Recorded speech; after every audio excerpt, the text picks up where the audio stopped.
The envelope hit the table between them like a gunshot. Catherine Garrison stared at the thick cream paper, her dark eyes unreadable, her hands perfectly still at her sides. Inside that envelope was more money than most families in Sable Creek Valley would see in a decade. She knew without touching it, without even opening it, because Vernon Holt had just told her precisely what it contained, his thick lips curling into something that was supposed to be a smile but landed somewhere closer to a threat. $5,000 in gold certificates, Vernon said, his voice smooth as river mud and twice as dangerous. Enough for you to buy yourself a little house somewhere far from here. Denver. San Francisco. Hell, go back east if you want. That's a full life waiting for you in that envelope, Miss Garrison. All you have to do is sign over your claim and walk away from this valley. Catherine said nothing for a long moment. The late afternoon sun cut through the dusty window of Holt's office above the Mercantile, painting everything amber and shadow. Outside she could hear Sable Creek moving over its stones, the sound she had fallen asleep to for 3 years, the sound that meant home. "You rode all the way from Tucson to offer me $5,000, she said at last, and her voice was calm the way a drawn wire is calm taut and capable of snapping. "I rode all the way from Tucson because I want what is mine by right," Vernon said, leaning back in his leather chair. "That Valley water rights dispute goes back before you were even born, Miss Garrison. My father staked that claim. The courts are going to side with me eventually. I'm just offering you the graceful way out before things get complicated." Complicated. She stored that word away like she stored every threat he had ever made, carefully, for later use. She picked up the envelope. She felt the weight of it, the satisfying heft of $5,000 pressing against her palm. For one terrible, honest second she felt the pull of it, not because she was weak, but because she was human and she was tired, and the last 3 years had cost her more than she ever liked to admit. Then she set the envelope back down on the table and pushed it toward him. "No," she said simply. Vernon's smile disappeared entirely. "Miss Garrison, I'll see myself out." She walked through his door, down his stairs, and out into the blazing gold of a Sable Creek afternoon. And then she did something that neither Vernon Holt nor anyone else in that town expected. She did not go home. She went to find Phineas Collier, because if Vernon Holt was moving against her, he was moving against every small landholder in the valley. And Phineas Collier, with his 300 acres and his stubborn jaw and his eyes the color of dry summer sage, was the only man in Sable Creek who had both the legal standing and the sheer, bull-headed determination to do something about it. She just was not entirely sure, as her boots struck the dry earth of Main Street and her braids swung against her back, whether Phineas Collier would actually listen to her. Their history was not exactly uncomplicated. But then, she thought, neither was $5,000 worth of attempted bribery. She pushed the thought aside and walked faster. The year was 1884, and Sable Creek Valley lay tucked between the San Pedro River Basin and the Dragoon Mountains in the Arizona Territory, a place of brutal beauty and equally brutal politics. The valley had been settled by a patchwork of people over the previous 20 years: retired soldiers, displaced families from the Reconstruction South, immigrant homesteaders from Germany and Ireland, a handful of men who had come west chasing silver and stayed when they found something better in the soil. It was not a wealthy place, but it was a living place, the kind of community that had grown its own school and its own church, and its own fierce pride in surviving what the desert tried to do to it every single summer. Water was the blood of it. Water was the blood of everything out here. The San Pedro fed the valley through a complex system of natural channels and man-made ditches, and the rights to those channels had been bought, sold, contested, and occasionally fought over since before Arizona Territory was a territory at all. For 3 years, since Catherine Garrison had arrived in Sable Creek at the age of 26 with a surveying kit and a deed her father had left her, and a determination that had made even the oldest ranchers sit up and take notice, the water rights question had sat in a kind of uncomfortable equilibrium. Nobody had pressed it too hard. Nobody had wanted to be the one to break the peace. Vernon Holt, it seemed, had decided to be that person. Catherine had known her father, Theodore Garrison, as a man of maps. He had spent 30 years as a land surveyor for the territorial government, and when he died of a fever in 1881, he had left his only child two things: a surveying kit and a deed to 40 acres of bottomland in Sable Creek Valley, a piece of property he had acquired in lieu of payment from a grateful client and never quite gotten around to developing. Catherine had taken both items with equal seriousness. She had learned surveying from her father the same way. Some women learned embroidery with precision and patience, and a secret competitive fire that never fully showed on her face. By the time she arrived in Sable Creek, she could run a survey line through rough mountain terrain faster and more accurately than any man the territorial government had on its payroll, and she had the field notes to prove it. The 40 acres of bottomland had become, through her own labor and the labor of 2 hired hands she had paid fair wages, a producing farm. She grew winter wheat and kept a kitchen garden. She ran 30 head of cattle, and she had built a small adobe house with her own hands and the guidance of her neighbor Maria Esperanza, who had been building adobe houses in this desert for 40 years and knew things about mortar, an angle that no book had ever written down. The water from the San Pedro fed her land through a channel that ran along the northern boundary of her property, a channel that had been dug by the previous owner 30 years before and maintained by Catherine herself with a regularity that bordered on obsessive. That channel was the reason Vernon Holt wanted her gone.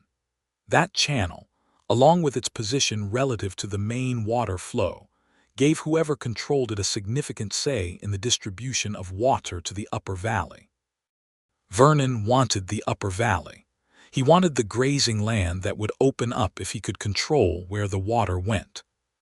He had spent 2 years trying to buy Catherine out through normal channels, offering reasonable money, offering unreasonable money, offering favors and introductions, and once, memorably, a half-interest in a silver operation in the Santa Catalina Range that she had turned down without blinking. Each refusal had made him more dangerous. The $5,000 offer was the loudest alarm bell yet, because it meant he was escalating, which meant he was getting impatient, which meant he was probably already laying plans she could not yet see, which was why she needed Phineas Collier. She did not allow herself to think about the other reasons Phineas Collier's name appeared in her mind with such uncomfortable frequency. That was a separate matter entirely, and she was a practical woman. She found him exactly where she expected to find him at 4 in the afternoon on a Thursday at the stock pen behind the Collier Ranch, working a young buckskin horse through its paces with the kind of quiet, unhurried authority that made animals trust him and people stop and watch without quite knowing why. Phineas was 32 years old, 6 feet and some inches of lean muscle and weathered patience, with dark hair that curled slightly at his temples when the heat made him sweat, which it was doing now. He wore a plain cotton shirt with the sleeves rolled past his elbows, and he moved around the horse with that particular economy of motion that came from 20 years of working with animals that could and sometimes did kill you. He was the best horse trainer in the San Pedro Valley, and he knew it with the same quiet certainty that the mountains knew they were tall. He saw her coming across the yard and did not stop working the horse. He never stopped for anyone while he was working. It was a principle with him. "Miss Garrison," he said, without looking away from the buckskin. "Mr. Collier," she said. She did not stop walking until she was leaning on the top rail of the pen, close enough to see the sweat at his collar. "I have something that belongs to you." That made him look. He had dark eyes, green-gray and sharp, and when they turned on her with their full attention, she had the same unsettling sensation she always had, that he was reading something in her face that she had not given him permission to read. "Something that belongs to me," he repeated. She pulled the envelope from inside her jacket, where she had tucked it after taking it back from Holt's table. She held it out across the rail. He looked at it without taking it. "What is that?" $5,000 in gold certificates, she said. "Offered to me by Vernon Holt approximately 40 minutes ago in exchange for signing over my land and my water rights and removing myself from Sable Creek Valley." The horse shied slightly at some change in the air between the humans. Phineas settled it with one hand without looking at it, his eyes still on Catherine. "He offered you $5,000, Phineas said. "He did, and you came here." "I did." A long silence during which the buckskin blew air through its lips and stamped once, and the San Pedro moved over its stones somewhere to the south. "Why?" Phineas asked.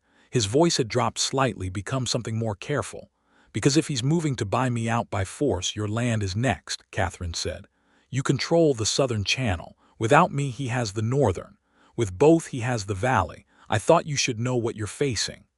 Phineas looked at the envelope for another long moment. Then he stepped to the pen's gate, unlatched it, and came out to stand beside her. Up close he was larger than she usually let herself acknowledge, warm and solid and smelling of horse and clean sweat and the particular dry earth smell of this valley that she had come to associate, against her better judgment, with safety. He took the envelope from her hand. Their fingers did not touch, but the air between them was very warm. He turned the envelope over, looked at it, and then looked at her with an expression she could not entirely read. "You could have taken this money," he said quietly. "You could have left." "Yes," she agreed, "most people would have. I am not most people." Something shifted in his face, something deep and private and quickly covered. "No," he said. "You are not."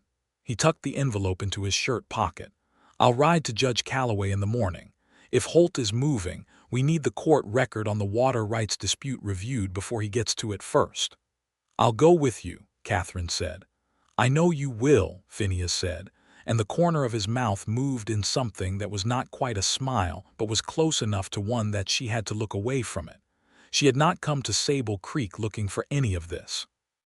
She had come because her father left her 40 acres, and she had been too stubborn to sell them, and too proud to let them sit fallow. She had not come looking for a community that would become hers, or a valley that would become necessary to her survival, or a neighboring rancher who looked at her the way Phineas Collier looked at her when he thought she was not paying attention. But here she was, 3 years later, with $5,000 in a man's shirt pocket, and her heart beating slightly harder than the situation strictly required. She rode back to her own land as the sun went red over the dragoons, and she did not allow herself to think about the way his voice had sounded when he said, "I know you will," as though her coming alongside him was the most natural and expected thing in the world. The next morning she was at the Collier Ranch gate before first light. She had spent the night in useful activity, pulling out her surveying field notes and going through 3 years' worth of records for the Northern Water Channel.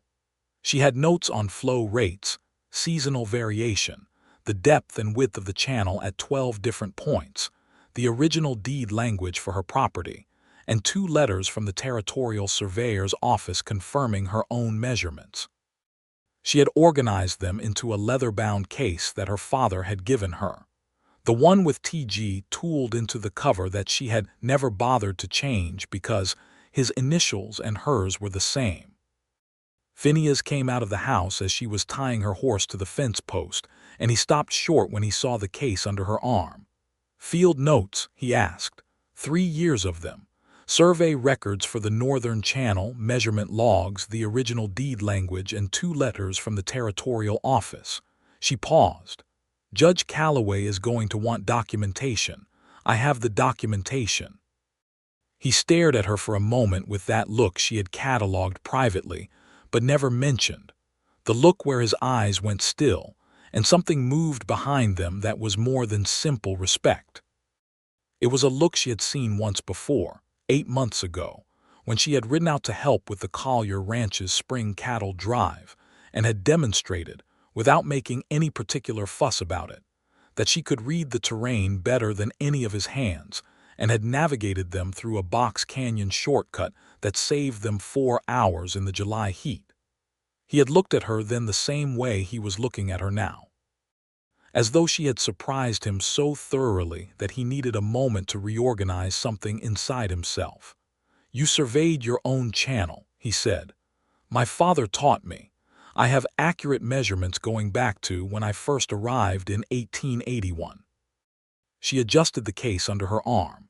"If Holt is going to claim the channel falls under his father's original stake, I need to be able to show the court exactly where the channel runs in relation to every boundary line in the Northern Valley, and I can." Phineas was quiet for another moment. Then he said, "My own survey records are from 1878.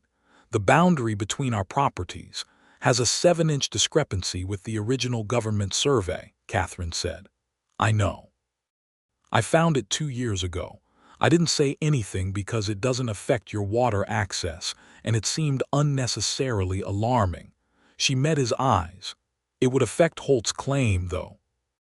If he's arguing from the original territorial survey, that discrepancy places the channel access point inside your boundary line, not in the contested area."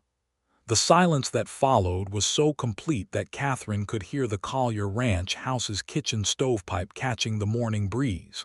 7 inches, Phineas said slowly. 7.3 to be exact. He looked at her with an expression that was rapidly becoming one of her private favorites, though she would sooner have walked barefoot across the dragoons than admitted that. 7.3 inches changes the entire legal situation, he said. "Yes, and you've known this for 2 years. I mentioned I didn't want to alarm anyone unnecessarily. Miss Garrison," he stopped, started again. Catherine, her given name in his voice was something she filed away quickly like a document she would review later in private. "You are extraordinary." She felt warmth move through her that had nothing to do with the Arizona dawn. She kept her face steady. "I am thorough," she said. "There's a difference." "Not as much as you'd like to think," he said quietly. They rode to town together, and the morning light was long and gold across the desert floor. And Catherine kept her eyes on the road and thought about 7.3 inches, and how strange it was that the most romantic thing anyone had ever said to her was delivered with a saddle creak for punctuation, and the smell of sage in the air.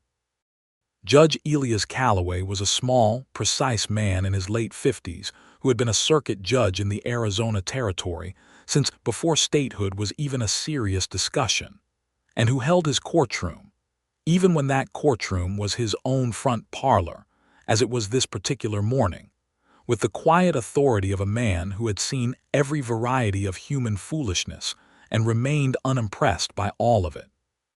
He received them in his parlor with a glass of water apiece and an expression of resigned attention. Phineas explained the situation concisely. Vernon Holt had made a substantial cash offer to pressure Catherine off her land, which she had refused, and the underlying water rights dispute that had been sitting in abeyance needed to be formally addressed before Holt could move to have it ruled in his favor through some maneuver they had not yet identified.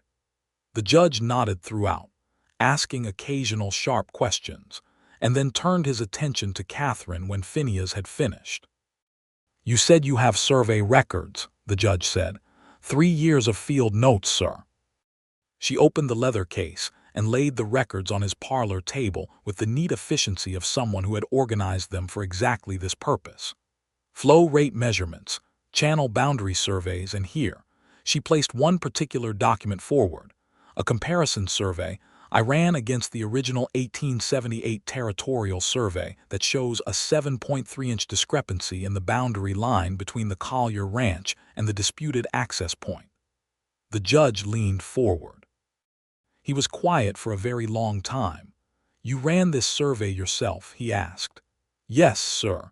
I am a trained land surveyor. My father was Theodore Garrison, who worked for the territorial government for 30 years. She set her father's professional certification alongside her own self-documented survey notes. "I can provide methodology documentation, and I am willing to rerun any survey line in the presence of a court-appointed official." The judge straightened. He looked at Phineas. "Mr. Collier, where did this woman come from?"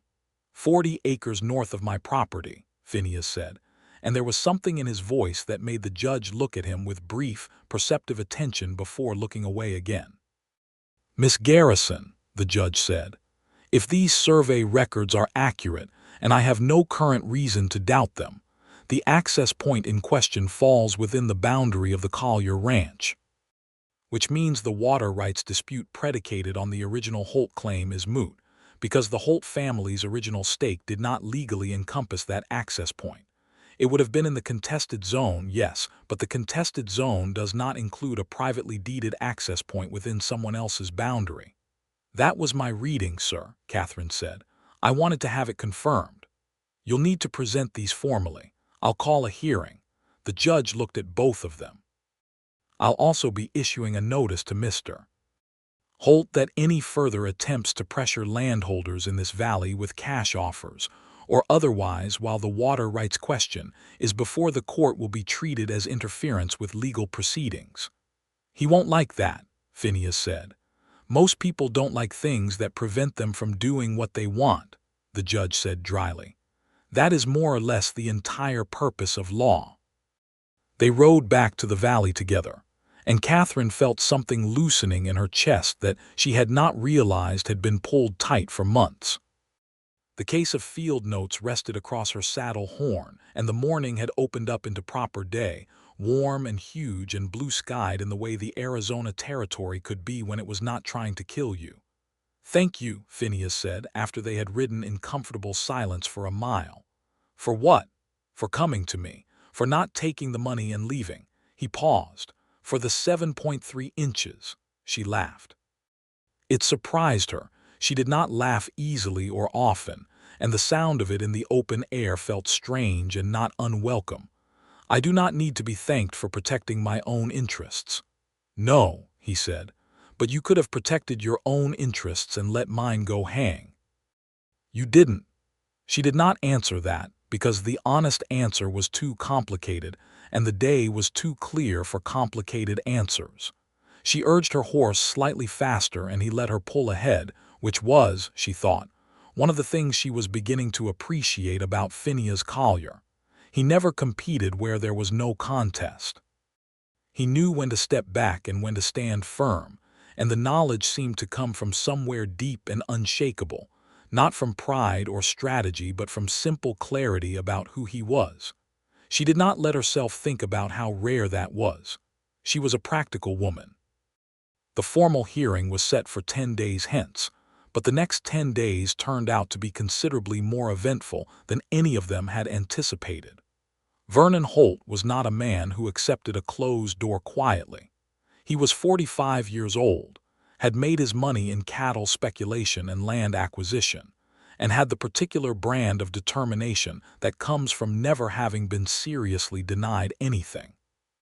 He had charm when charm was useful and menace when menace was more efficient, and he shifted between the two with the fluid ease of a man who had never needed to examine his own character too closely. The notice from Judge Calloway's court reached him on the 3rd day. By the 4th day, 2 things had happened that were troubling. Catherine's irrigation channel was partially blocked. She found it at dawn on the 5th day, when she went to check the water level at the upper intake, and found a section of the channel filled with river rock and packed debris, not a natural accumulation but a deliberate one. Someone had spent several hours doing this work in the dark, placing stones and brush in a configuration that would slow the water significantly if left unaddressed. She stood and looked at it for a long moment. Then she pulled her field notebook from her jacket, wrote down the time, the location, and a description of what she was seeing, and sketched the configuration of the blockage with the precise, unsentimental hand of a surveyor recording terrain. Then she went and got her shovel. It took her 4 hours to clear it. By the time she was done, the morning was fully established, and she was filthy from the waist down, and the anger she had been carefully controlling had settled into something colder and more useful. She did not go to Phineas. She went back to her house, cleaned herself up, changed her clothing, and rode into town to the office of the Sable Creek Courier, which was edited by a 40-year-old former newspaper writer from Philadelphia named Franklin Marsh, who had come west for his health and stayed for what he described as the inexhaustible drama of frontier existence. Franklin listened to her account with his characteristic alert stillness. "You want me to print it," he said. "I want you to note it as a matter of public record," she said.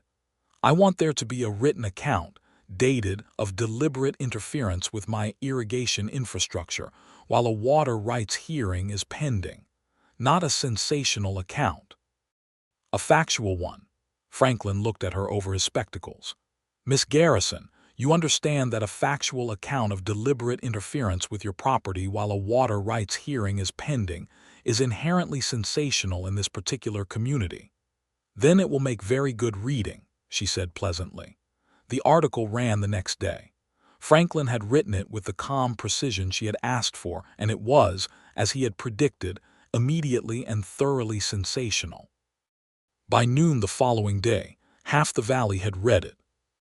By afternoon, every small landholder in the Northern Valley, 7 families in total, whose own water access was indirectly connected to Catherine's channel, had stopped by the courier office to either add their own observations about recent suspicious activity or to simply make their feelings about Vernon Holt's methods clearly known.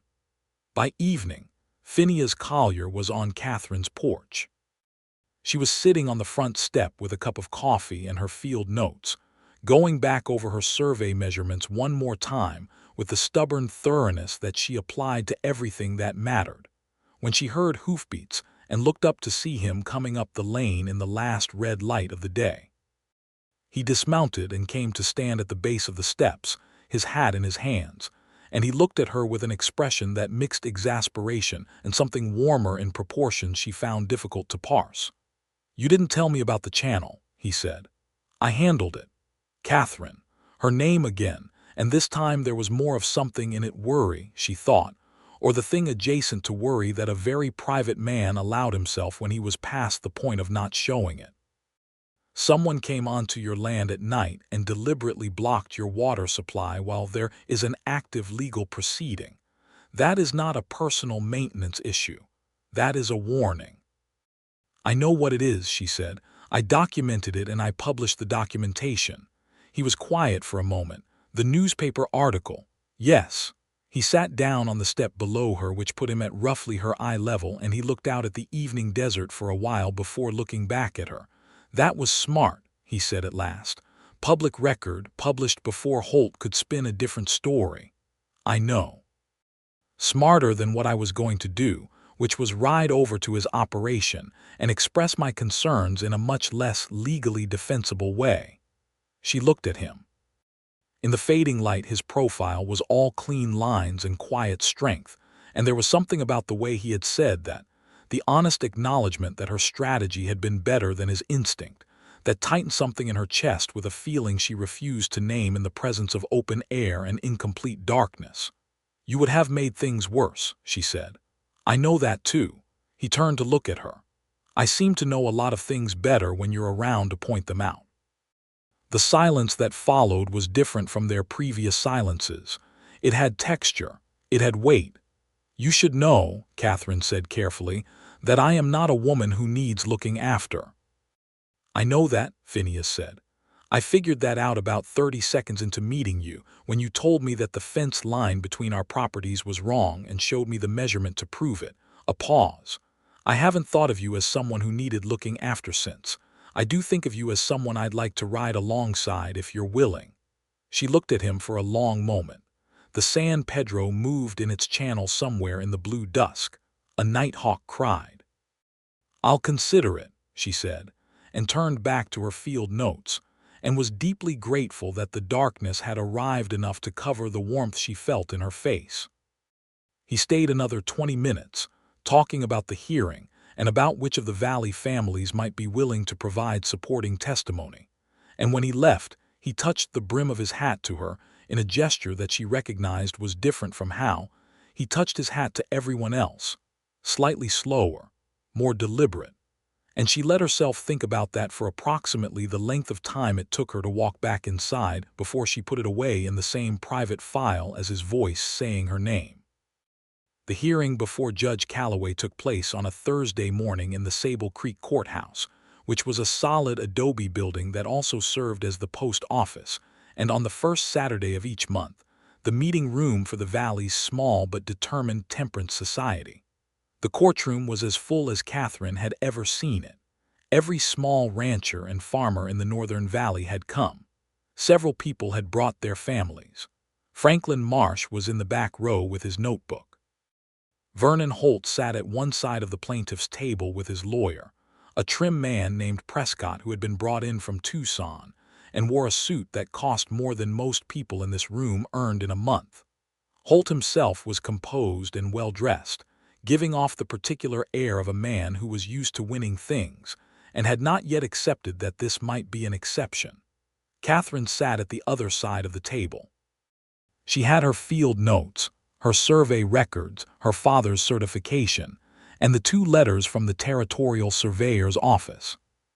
She had organized them the night before with a precision that had taken her until midnight, and she was wearing her best dress dark blue wool, simply cut, and her father's pocket watch on a chain, which she wore when she wanted to feel that he was somewhere nearby.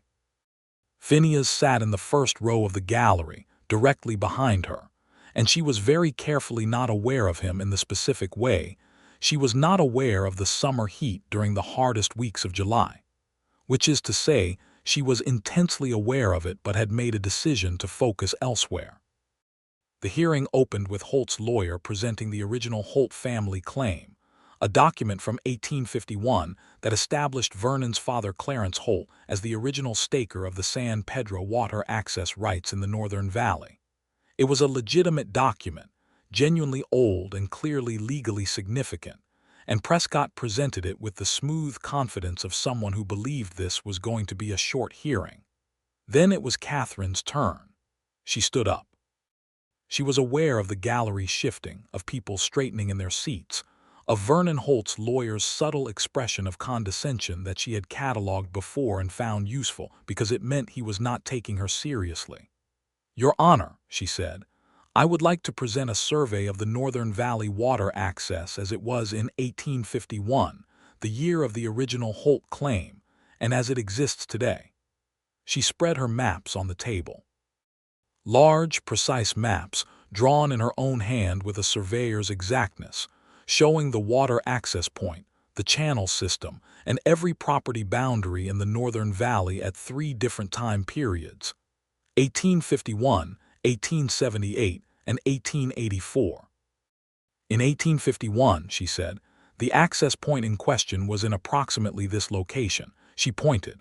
This was before the channel system was dug. The original Holt claim referenced this location by natural landmark, specifically a granite outcropping described in the original document as the notched stone above the main fork. She looked up at the judge. "The notched stone above the main fork still exists. I have surveyed it. It is located at these coordinates." She placed a separate document. "And those coordinates place it 7.3 inches inside the current recorded boundary of the Collier Ranch." The courtroom was very quiet.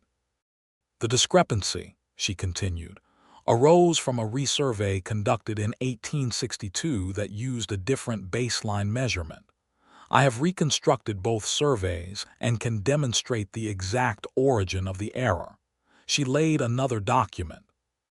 "What this means in practical terms is that the Holt family's original claim, which referenced a natural landmark that is now inside the Collier boundary, cannot be used as the basis for a water access claim that overrides the Collier deed or the subsequent deeds that derive from it, including my own."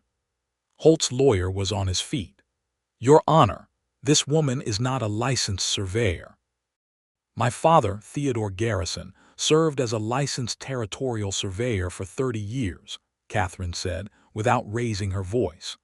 "I hold his professional certification, which I am presenting to the court. I am also presenting 2 letters from the current territorial surveyor's office confirming the accuracy of my measurements, which I submitted to them 6 months ago." She placed both documents on the table. "I anticipated this question." Judge Calloway looked at the stack of documents before him. He looked at Catherine. He looked at Vernon Holt, who had lost the composure he had walked in with and was now sitting very still with an expression that combined fury and something that might have been the first genuine surprise he had experienced in some years. "Miss Garrison," the judge said slowly, "you submitted these measurements to the Territorial Surveyor's office 6 months ago." "I wanted independent confirmation before presenting them in court," she said. "You knew 6 months ago that the Holt claim was legally vulnerable." "I suspected it. I wanted to be certain." The judge was quiet for a moment. Then he said in a voice that was admirably level, "Mr. Prescott, does your client wish to contest these survey records?" Prescott leaned to consult with Holt in a rapid, urgent whisper. Holt's jaw was tight. After 30 seconds, Prescott straightened. "Your Honor, we would request a continuance to obtain our own independent survey." "Granted. 30 days. The judge looked at both sides. "In the meantime, I am issuing an injunction preventing any interference with existing water access arrangements in the Northern Valley pending the outcome of this hearing. Any violation of this injunction will result in immediate contempt proceedings." His eyes rested on Vernon Holt for a fraction of a second longer than was strictly necessary. "We are adjourned." The gallery erupted, not in chaos but in the particular sound of people who had been holding their breath finally letting it go. Catherine gathered her documents with steady hands and turned to find the gallery had come to its feet, and Phineas Collier was standing 3 feet away looking at her with an expression she had never quite seen on his face before. She had seen him impressed. She had seen him respectful. She had seen him careful and quiet and something adjacent to warm.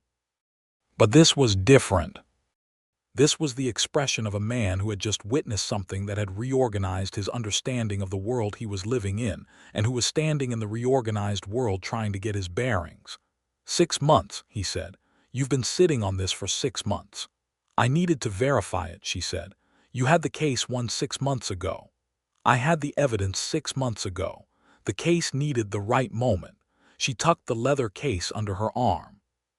"Presenting incomplete evidence too early gives opposing counsel time to prepare. Presenting complete evidence at the hearing itself gives them no time to counter." He looked at her for a long moment. Around them people were moving and talking and shaking hands, and the courtroom noise was building to its usual post-proceeding hum, but the space between Catherine and Phineas had its own particular stillness. "I have been underestimating you," he said quietly. "Most people do. Not me." He shook his head slightly. "Or I thought not. But I was still thinking of you as very capable instead of thinking of you as—" He stopped. "As what?" she asked, and she heard the thing in her own voice that she had been keeping out of it and could not, quite now. "As someone I have been learning from without fully knowing I was learning," he said. That hit somewhere so precise and central that she had to look away for a moment, out over the clearing courtroom to where Franklin Marsh was scribbling furiously in his notebook. "Mr. Collier," she said when she had reestablished her steadiness.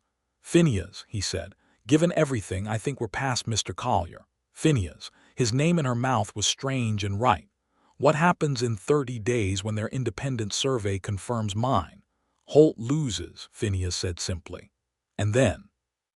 "And then," he said, "I'm hoping you will allow me to take you to dinner at the Sable Creek Hotel and express my gratitude in a manner that is less likely to result in anyone's water supply being blocked." She looked back at him. He met her eyes with the same direct, undefended gaze that she had been filing away in her private catalog for 3 years, and this time she did not look away. "That would be acceptable," she said. The 30 days were a kind of suspended time, an interval in which everything was simultaneously in motion and on hold. Vernon Holt's surveyors, 2 men from Tucson with expensive equipment, and the general energy of people who had been told to find a different answer than the one that existed spent a week in the Northern Valley doing measurements. Catherine watched them from a distance with professional attention and the quiet confidence of someone who knows that math does not change because you want it to. Life in the valley went on. Catherine ran her farm, checked her channel daily, finished her spring planting, and attended the twice-monthly meeting of the Sable Creek Women's Improvement Society. which concerned itself with practical community matters including the school fund, the well maintenance schedule, and the ongoing question of whether Franklin Marsh's Courier was printed in a sufficient quantity to serve the valley's reading needs. She also, with a careful regularity that she framed to herself as entirely professional courtesy, rode the boundary line between her property and Phineas's every few days. He was usually there, working on some section of fence or checking on a new foal or managing some piece of the ranch's endless practical business, and they would ride together for a while or stand and talk with the ease of two people who had somehow moved past the need for conversational formalities without quite having a formal agreement that they had done so. He told her in pieces about his own history. He had come to Sable Creek at 24 from New Mexico Territory. After working cattle drives up the good night-loving trail for 3 years with the kind of work that built muscle and character, and a specific relationship with open spaces from which you never quite recovered. His parents were gone, a fever that had taken them both in the winter of 1875. He had a brother in Flagstaff whom he wrote to monthly. He had built the Collier Ranch from 120 acres purchased for back taxes to 300 acres over 7 years of hard, methodical work.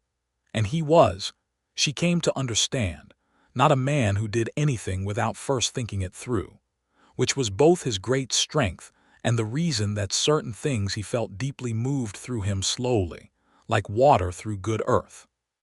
She told him, in her own pieces, about growing up in her father's wake following him on surveys, learning to read a transit and a compass before she learned to read a novel, spending her childhood in a kind of outdoor independence that had made her briefly alien to her schoolmates, and permanently alien to the domestic ideal that most people in 1884 held for women her age.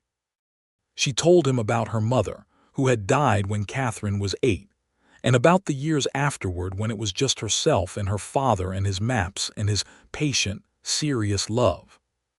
She told him about arriving in Sable Creek with 40 acres and $200, and the absolute refusal to fail that had been, she said, probably the most reliable inheritance her father had given her. Phineas listened the way he did everything fully, without rushing her, asking the occasional quiet question that showed he had heard everything she had actually said, and not just the surface of it. "You were lonely," he said one afternoon, not as an accusation but as an observation, the way you would note that a particular canyon was deep. "I was busy," she said. "Those aren't mutually exclusive." She looked at him. He was mending a section of fence, his hands moving with the automatic competence of someone who has done this work 10,000 times, and he did not look up from the wire as he spoke, which made it easier somehow. "I was lonely," she admitted. "I am capable of taking care of myself entirely, and I was still lonely. I do not think those things should contradict each other, but people often seem to think they do." "Capable people feel things," Phineas said. "It doesn't make them less capable. It just makes them human." She rode home that afternoon with a warmth in her chest that was well past professional courtesy, and she stopped pretending otherwise. On the 28th day, Holt's surveyors submitted their report to the judge. Catherine had not seen it, but she heard from Franklin Marsh, who heard from the judge's clerk, that the report had confirmed a discrepancy between the original territorial survey and the current property boundaries. The exact discrepancy she had identified in had placed the magnitude of that discrepancy at 7.4 inches, which was, considering the different instruments and methodologies used, a verification so close to her own result as to be essentially indistinguishable. 7.3 versus 7.4, a tenth of an inch. Even the measurement she had committed to memory as a fact was being confirmed by the people who had come to disprove it. She was in her kitchen reviewing her field notes when she heard hoofbeats and went to the door to find Phineas on the porch, holding a folded piece of paper. "Message from the judge's office," he said, handing it to her. "I picked up mine on the way." She unfolded it. The hearing was rescheduled for the following Monday. Both sides had received notice. Holt's surveyor's report had been entered into evidence. "It's almost over," Phineas said. She folded the message carefully. "Yes."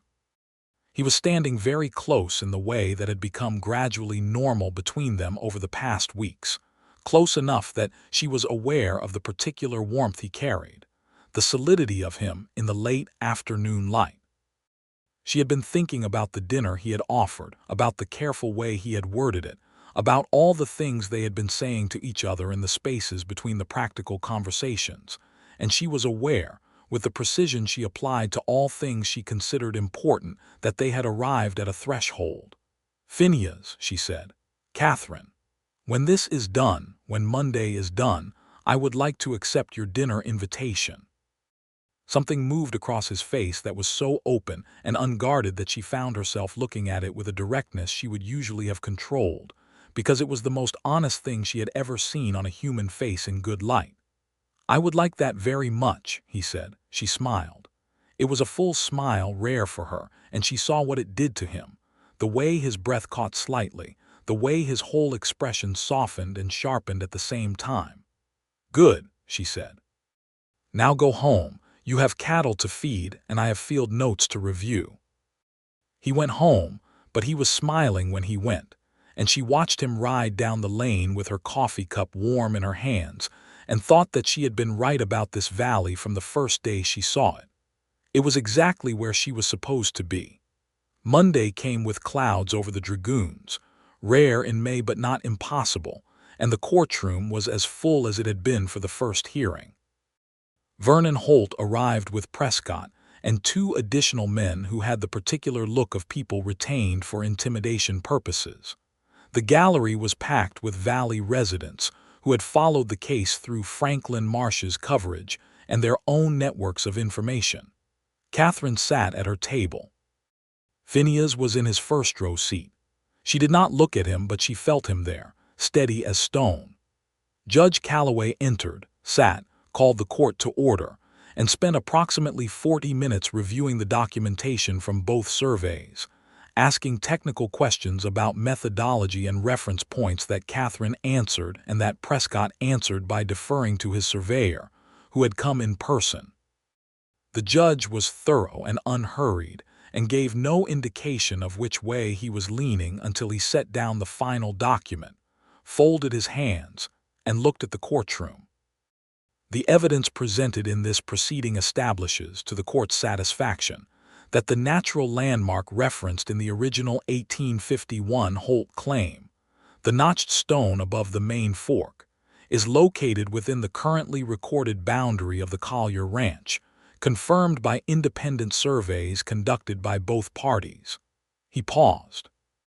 The Holt family's original water access claim, predicated on the location of that natural landmark, therefore cannot be used to establish priority rights over water access points that fall within a separate privately held property.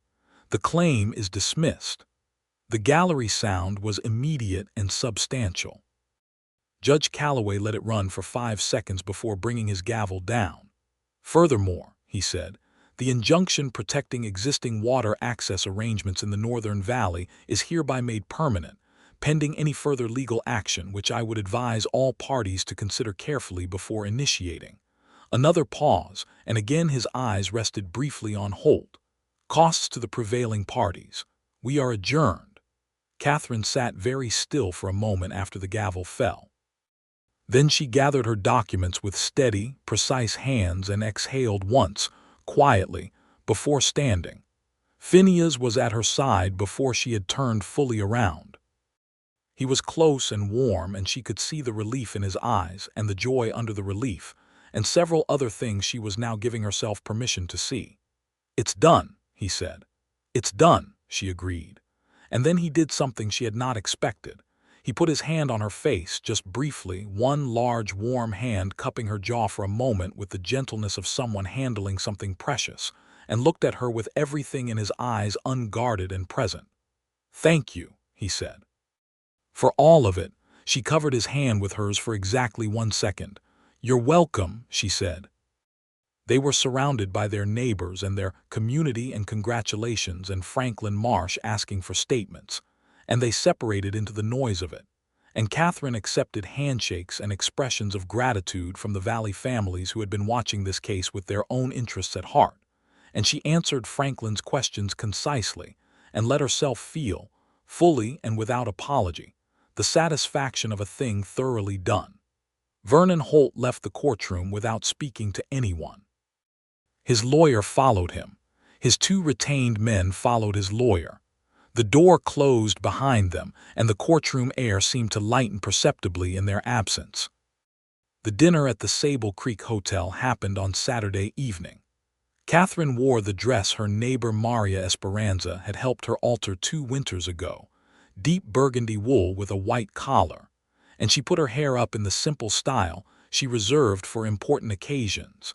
And she wore her father's pocket watch and carried herself into the hotel dining room with the same direct composure she brought to everything. Phineas was already there, standing near the window in a dark wool coat she had not seen before, his hair slightly more tamed than usual.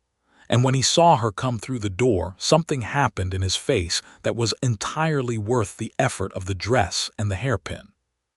The hotel's dining room was small and decent by frontier standards, with tablecloths that were white and actual candles in glass holders, and a menu that ran to 4 items, all of which involved beef in some form, which was appropriate and correct. They sat across from each other, and the candlelight was warm, and the strangeness of being here in this way after 3 years of professional adjacency dissolved more quickly than Catherine had expected. They talked about everything.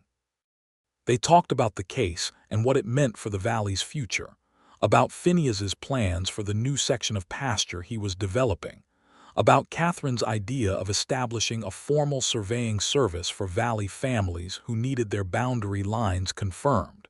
She had been thinking about it for a year, she said, and now that the legal situation was stable it seemed more viable. He listened with focused attention and asked smart questions, and suggested 2 families who he thought would pay immediately for the service, which made her pull out the small notebook she always carried and write down their names. "You carry a notebook to dinner," he observed. "Ideas do not respect dinner schedules," she said. He smiled. "No," he said, "they don't. I think that's one of my favorite things about you." She looked at him across the candle. "One of," she said. "One of a long list," he said, and his voice was low and direct, the voice he used when he was saying exactly what he meant without decoration. She felt the warmth of it move through her and did not suppress it or organize it or file it away. She let it be what it was. "I should tell you something," she said. "I have been deliberately careful about you." "I know," he said. "I have been deliberately careful about you too." "I was careful because I did not want to confuse respect for something else," she said. "And now," he asked. "Now I know it is not a confusion," she said. "It is both, separately and simultaneously." She met his eyes. "I respect you, Phineas, and I feel something else for you that is entirely distinct from respect, and I have felt it for considerably longer than I have been comfortable admitting." He was quiet for a moment.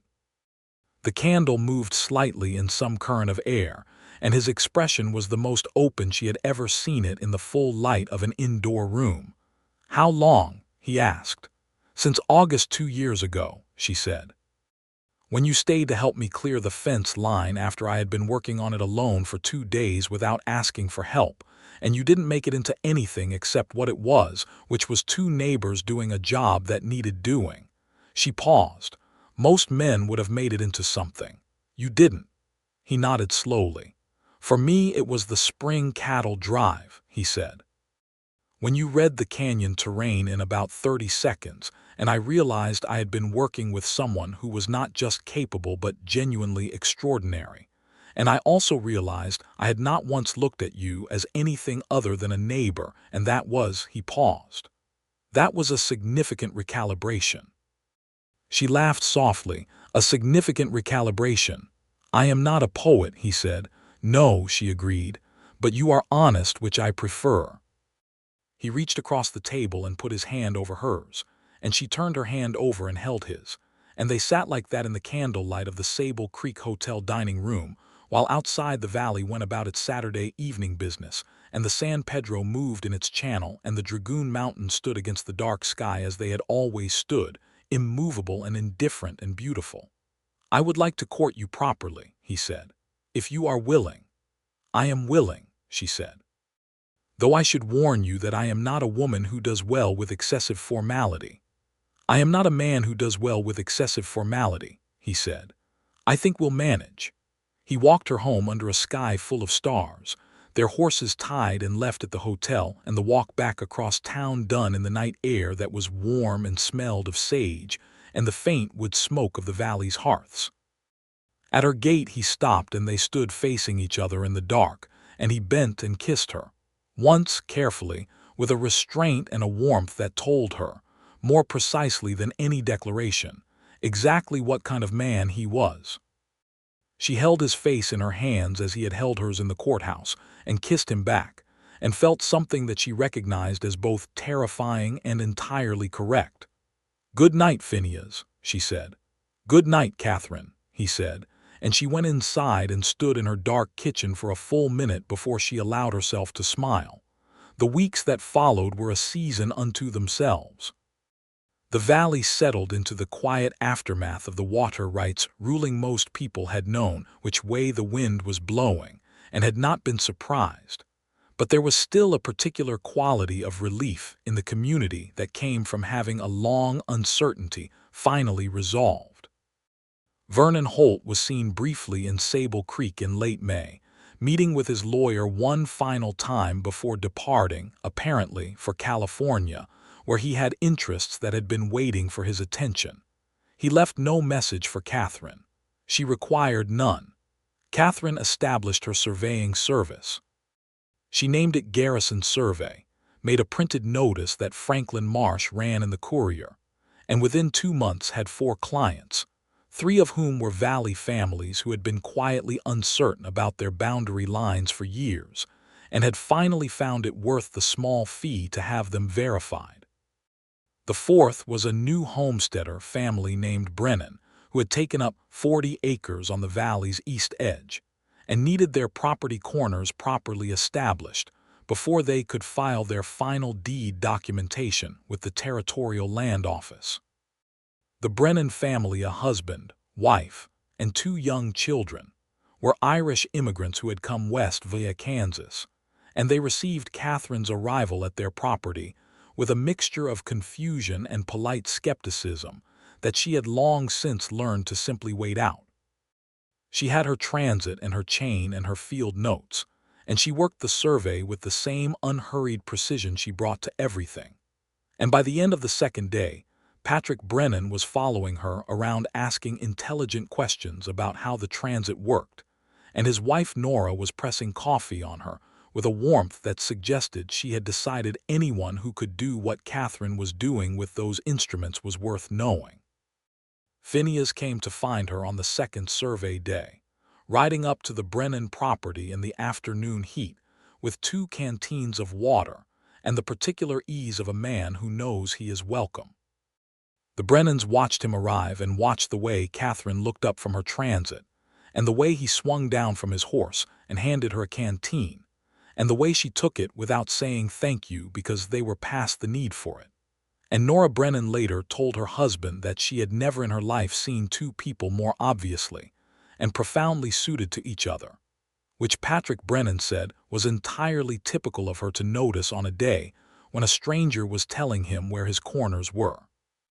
What Catherine was doing with the transit had become, very quickly, her financial independence as well as her professional identity. The work was not glamorous, but it was necessary, and she was the best person in the valley to do it, and people paid her fairly. By late summer she had cleared enough to finish the improvements to her farmhouse that she had been putting off, including the covered porch she had been planning since her first winter, and to expand her cattle herd by 10 head. The courting, as Phineas had called it, proceeded in the way that fit them both, not by formal calls and elaborate protocol, but by the daily business of 2 people who shared a valley and increasingly shared a life. He came to her property to help with fence work, and she came to his to help during difficult foalings, which happened twice that summer, and which she managed with a practical composure that made his ranch hands regard her with a new and particular respect. They rode together on Sundays, long rides into the higher country where the terrain opened up and the light fell clean, and there was room to be quiet together in the way that quiet takes time and trust to build.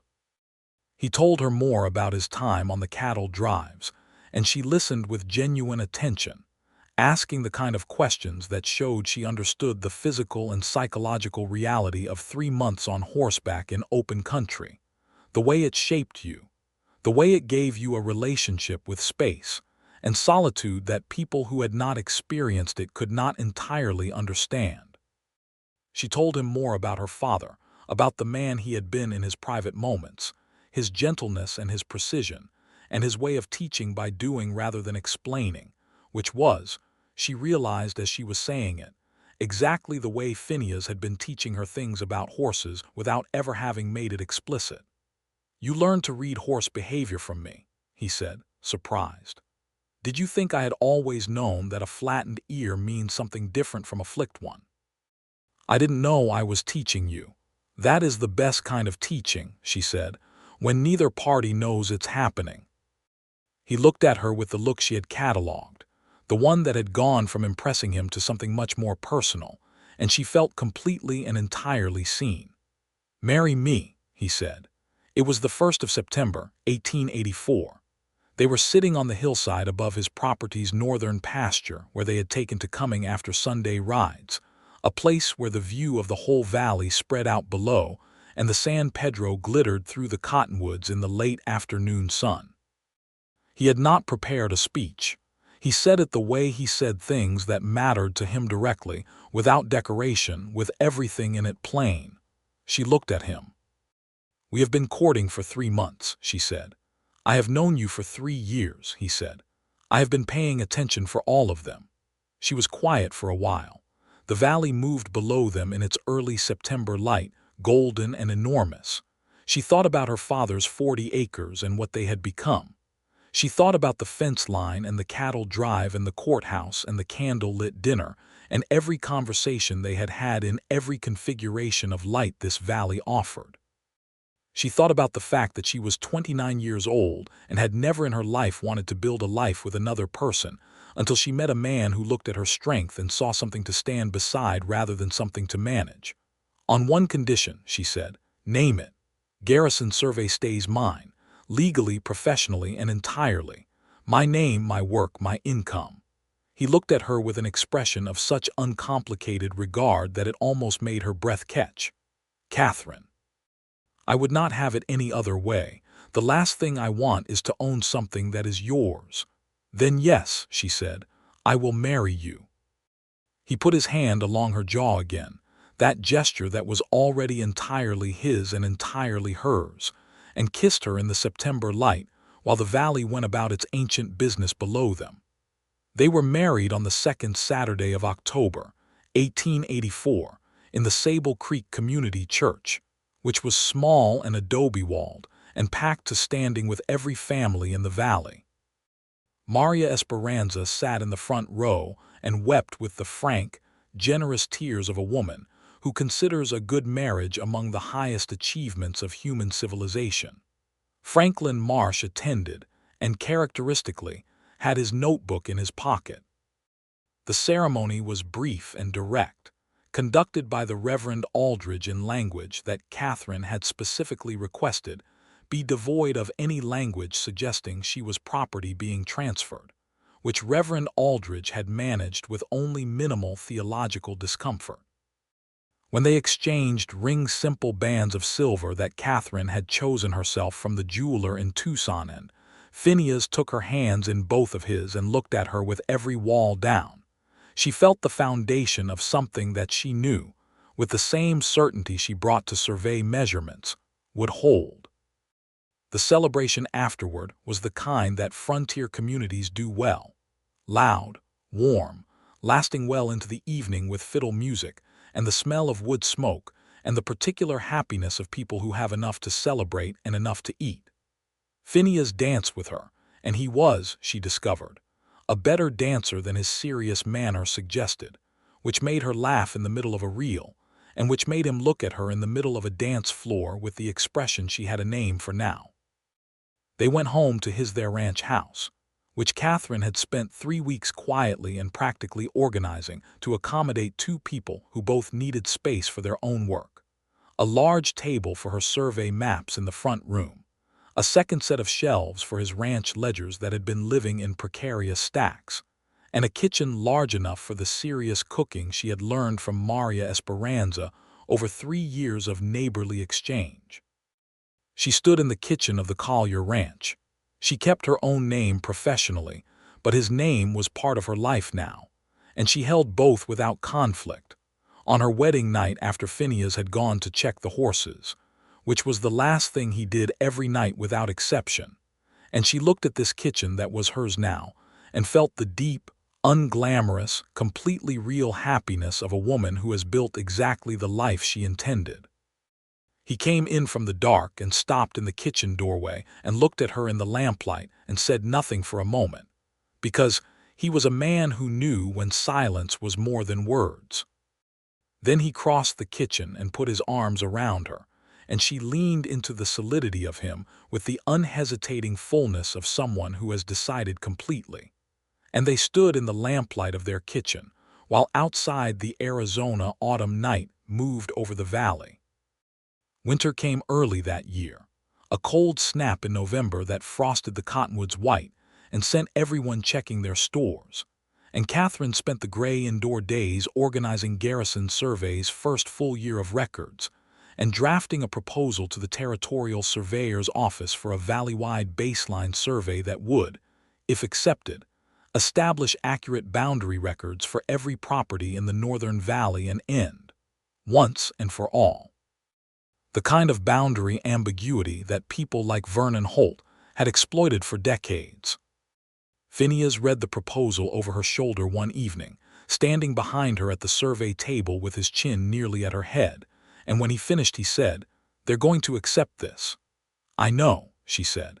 "It saves them work in the long run. The Territorial Office is perpetually understaffed, and they know their boundary records in this region are unreliable. I am offering to do the work at a reasonable rate with a methodology they have already confirmed as accurate." "You have already thought through their objections," he said. "I have thought through all of them." He put his hands on her shoulders and she reached up and covered one of his hands with hers, the brief warm pressure of it, familiar now as breathing. "The valley has no idea what they have in you," he said. "They're beginning to figure it out," she said, and he laughed, and she loved the sound of it, easy and full, the laugh of a man at ease with himself and with her, which was the best sound she knew. The Territorial Surveyor's Office accepted the proposal in January of 1885. Catherine began the baseline survey in March when the weather opened, and she spent 6 weeks in the field with 2 hired assistants, the Brennan boy, who was 18 and quick to learn, and a young Mexican-American man named Esteban Reyes who had arrived in the valley the previous fall and had, when he heard that Garrison Survey was hiring for field work, walked directly to the ranch house and presented himself with a quiet competence that Catherine had recognized immediately. The valley-wide survey was the largest project she had undertaken. She ran survey lines through rough terrain and mapped every property boundary and natural landmark in the Northern Valley with a comprehensive accuracy that would make the documents she produced useful for decades. She came home each evening dirty and tired and wholly satisfied, and Phineas had dinner ready more often than not, because he had turned out to be a competent and unself-conscious cook when the need arose, which was a fact about him she found disproportionately endearing. By May she knew she was pregnant. She told him on a Sunday morning in the kitchen, directly, the way she said everything that mattered, sitting across from him with her coffee and her survey notes and looking at him steadily while she said it. He went very still. Then he stood up from the table and came around and sat beside her and took her hand in both of his and looked at her with that completely unguarded expression, the one that had been the first thing she truly loved about him. "Are you well?" he said. "Perfectly," she said. "Healthy, no complications. I spoke to Dr. Hendricks yesterday." "The survey, I will be sensible," she said. I will finish what I can finish and delegate what needs to be delegated. I'm not made of glass, Phineas. No, he said. You are absolutely not. He raised her hand and pressed his mouth to her knuckles with a tenderness that was quiet and total. I'm just very glad that you are here and you are well, and I love you so completely that the information takes a moment to organize. She felt the warmth of it go all the way through her. I love you too, she said, completely and without organizational difficulty, for what it is worth. He laughed again, that full, easy laugh, and pulled her into his arms right there at the kitchen table, and she put her head against his shoulder and felt the steady beat of his heart and thought that this exact moment, this specific ordinary morning in this ranch house kitchen with the Arizona spring coming through the open window, was the most important thing she had ever documented. She finished the Valley baseline survey in June, 2 months ahead of the estimated schedule, which was characteristic. Esteban Reyes and the Brennan boy had turned out to be excellent assistants, and she paid them at the agreed rate and gave each of them a formal reference letter to the territorial surveyor's office and told them, honestly, that if the office did not hire them, it was the office's own loss. The survey documents were submitted to the territorial office in July and received, per a letter that arrived in August, with what the office's director described as exceptional professional quality that represents a significant contribution to the territorial land record. He enclosed a check and a request for a follow-up meeting to discuss potential additional work, which Catherine read aloud to Phineas over dinner, and which caused him to look at her with the organized expression of a man who has never been surprised by someone he loves and is still regularly surprised. Their son was born on the 14th of October, 1885, exactly 1 year and 2 days after their wedding. He came into the world in the room he would grow up in, with Maria Esperanza present in her capacity as the most experienced midwife in the valley, and Dr. Hendricks on standby in the parlor, and Phineas nearby where Catherine had told him to be, which was close enough to hold her hand when she wanted him to, and far enough to stay out of Maria Esperanza's precise and comprehensive way.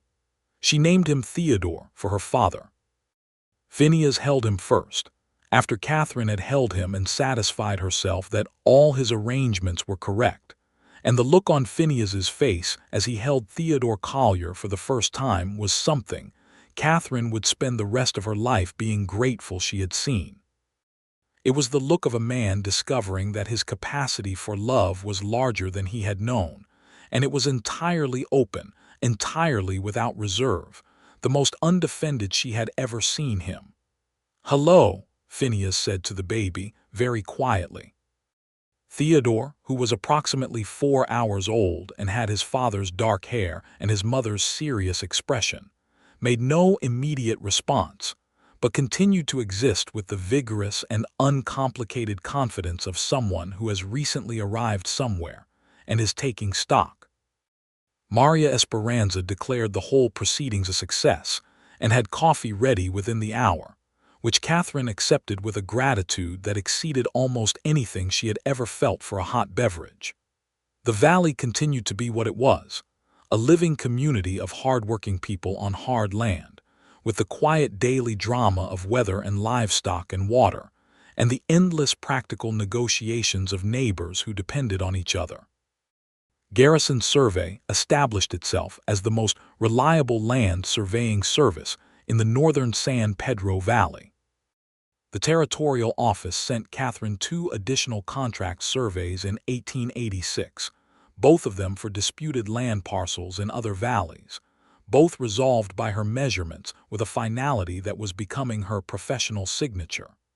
Esteban Reyes was indeed hired by the Territorial Surveyor's Office in 1886, and he wrote Catherine a brief, formal letter of thanks that she kept.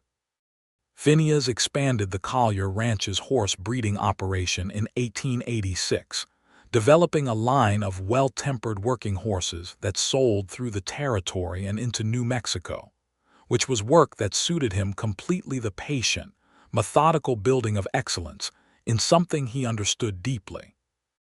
They argued occasionally, because they were both people of strong opinion, and neither of them was given to false agreement. But their arguments had the particular character of disagreements between people who fundamentally trust each other, direct and full of actual information and ending without residue, because neither of them held grievances for their own sake. She won more arguments than he did, which he accepted with the same honest self-assessment he had brought to the courthouse moment, and to every other moment in which her judgment had proven sharper than his, which was not always the case, but was often enough that it had ceased to be a surprise to either of them. He won her over more than once, on matters pertaining to horses and cattle, and the specific knowledge of the land that came from 20 years of working it, and she received his corrections with the same clear-eyed acceptance that she gave everything she respected. In the fall of 1887, their daughter was born, the second child, named Alina for no one in particular, except that Catherine had always liked the name and Phineas had looked at her when she suggested it and said simply, yes. Alina came into the world with her mother's dark eyes and her father's equanimity, and from approximately 6 months of age, displayed a temperament so completely composed that Maria Esperanza declared she was the most sensible baby she had ever encountered, which Catherine took as the highest possible compliment. Theodore, by this point 2 years old, received his sister with the benign interest of a small person who has recently discovered that the world is full of interesting things, and a baby sister is one more of them.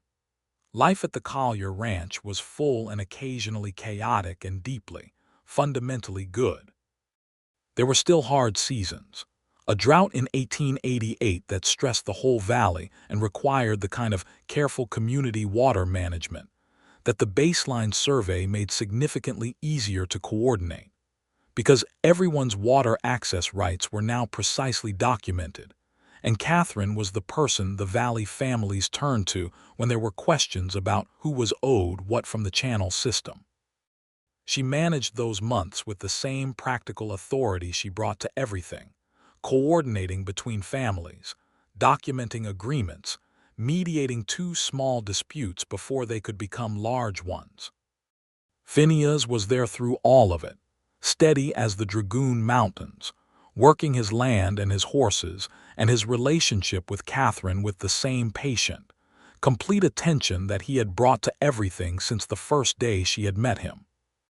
In the evenings, after the children were asleep and the work of the day was done, they sat on the covered porch Catherine had designed herself, the one with the south-facing exposure that caught the last of the evening light, and the view of the valley's lower reach where the cottonwoods marked the San Pedro's course. They drank coffee or in cold weather the spiced cider that Maria Esperanza had taught Catherine to make, and they talked or they sat quietly in the way of people who are completely at home in each other's silence, and the valley moved around them in its ancient rhythms, dry and vast, and full of the kind of beauty that required staying to see. "Do you ever think about the $5,000? Phineas asked her once, one of those late evenings in the fall of 1889, with Theodore asleep inside and Alina in her cradle and the stars extraordinary overhead. "Sometimes," Catherine said, "not in the way Holt intended. I think about what it meant that he offered it.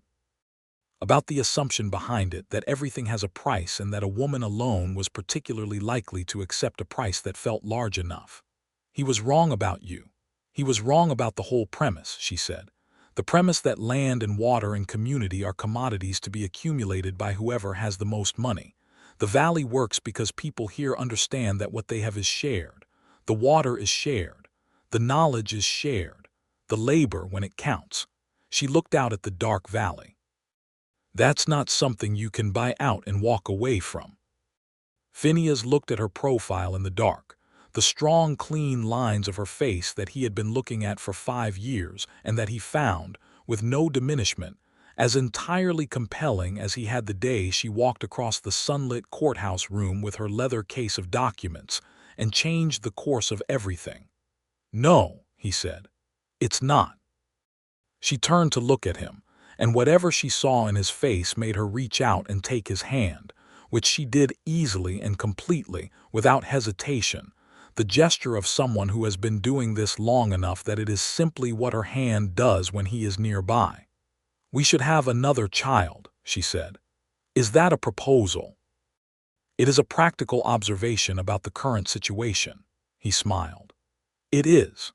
Their third child arrived in the spring of 1891, another son, whom they named James, for Phineas's brother in Flagstaff, who came down for the occasion and stayed 3 weeks and declared Sable Creek Valley the finest place in the territory and his brother the most inexplicably lucky man alive, which Phineas did not argue with. James was a noisy, cheerful, large-spirited infant who grew into a noisy, cheerful, large-spirited child, the opposite in temperament from his composed sister Eleanor, and somewhere between the two, in relation to his serious, inquisitive brother Theodore.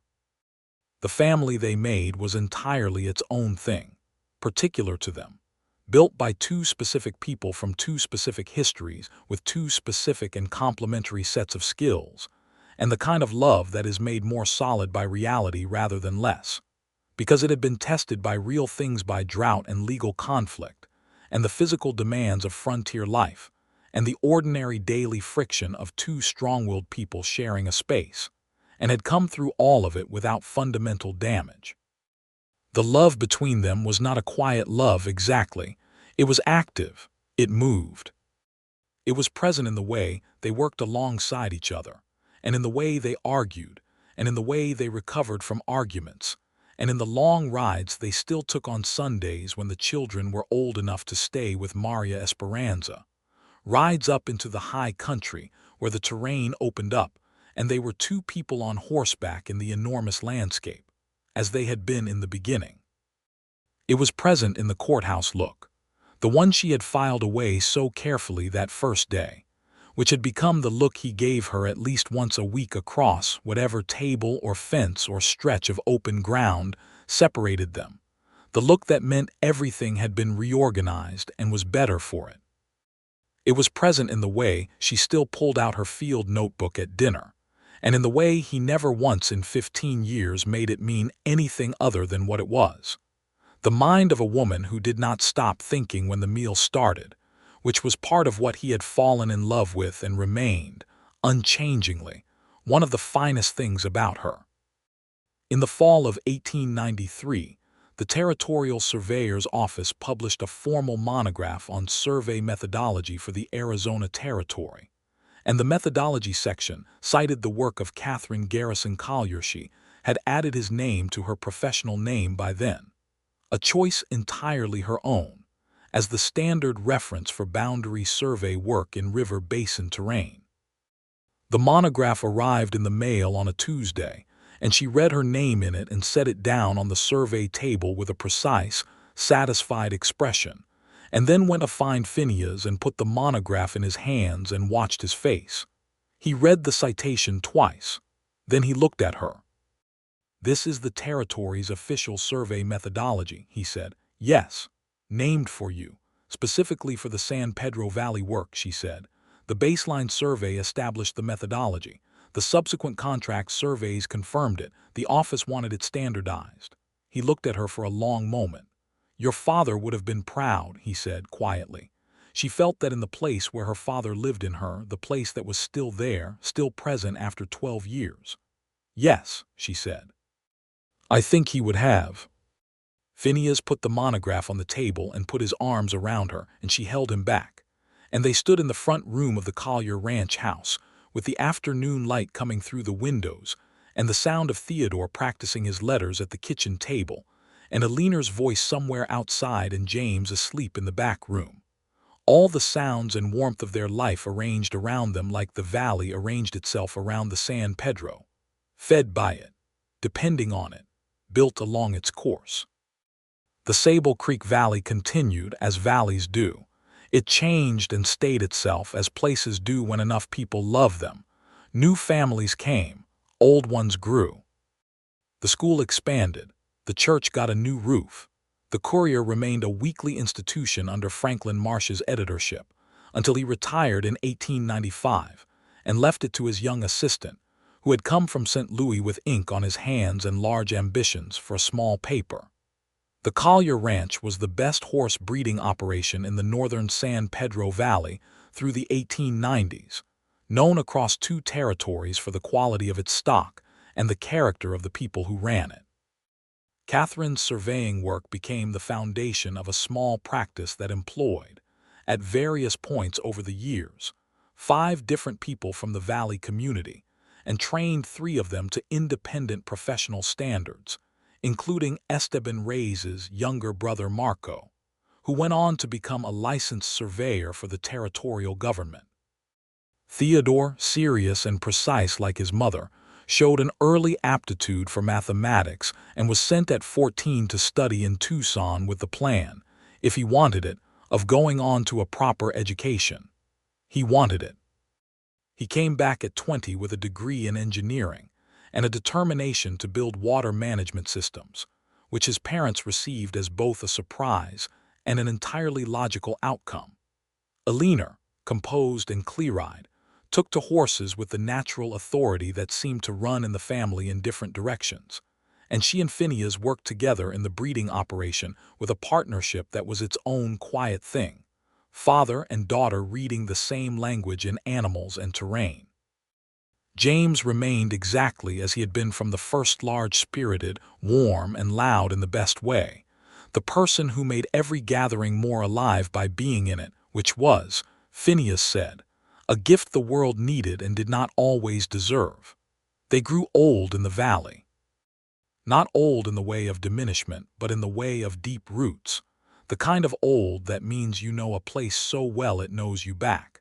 That means you have been through enough seasons in a particular place to understand its whole character, the way it looks in every light and every weather, the sound it makes when it is at rest, and the sound it makes when it is threatened. Catherine Garrison Collier, the surveyor, the farmer, the woman who had refused $5,000 and walked across a sunlit afternoon to find the man worth refusing it for, kept her field notes to the end. The notebooks accumulated on the survey table over the years, a record of 30 years' worth of work in the San Pedro Valley, measurements and margins and occasional annotations that had nothing to do with surveying and everything to do with the life she was living in the margins of the professional work. Phineas found her one evening on the porch in the autumn of 1899 with the latest notebook open and her pen in her hand, and he sat beside her in the chair that had become his chair as permanently as any chair can become a thing. "What are you writing?" he asked. "Notes," she said, "about surveying." "Not exactly." She looked at the notebook, then at him. "About the valley, about what it looked like the first day I arrived, about what it looks like now." She paused. "About the day I walked into your ranch yard with $5,000 in a dead man's envelope and a leather case full of field notes, and had no idea what I was walking toward." He was quiet for a moment. The October evening was long and golden, and the dragoon stood against the sky in the particular blue-purple of late afternoon in fall, a color she had never found in any other landscape. "What were you walking toward?" he asked, and she could hear in his voice that he was not asking for information, but for the pleasure of hearing her say it. She looked at him, at the lines in his face that the years had put there, at the gray at his temples, at the eyes that were still the color of dry summer sage, and that looked at her now with the same undefended directness they had always held, the look that had reorganized everything it touched. "Everything," she said simply. "I was walking toward everything." He took her hand. She held his back. The San Pedro moved through its channel in the last of the evening light, the water she had measured and mapped and defended finding its way through the valley it had always traveled, past the bottomland she had built, and the ranch they had grown, and the community they were part of, moving through the place they had made together with steady, unhurried certainty, the way water moves when it knows exactly where it is going. The stars came out over the Dragoon Mountains, one by one and then all at once, the way the best things come, and the valley held them, all of them, in its enormous, ancient, beautiful dark.